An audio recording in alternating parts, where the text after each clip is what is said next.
ఆవిడ నన్ను 2 ప్రశ్నలు అడిగారు నేను వాళ్ళ ఇంటికి వెళ్ళినప్పుడు. అందులో ఒకటి, పువ్వులు రేకులు కింద విడదీసి పూజ చెయ్యవచ్చా అని అడిగారు.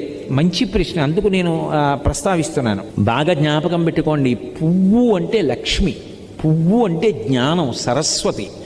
పువ్వు అంత కోమలమైనది, పువ్వంత పరిమళంతో కూడుకున్నది, పువ్వంత మంగళప్రదమైన వస్తువు లోకంలో లేదు.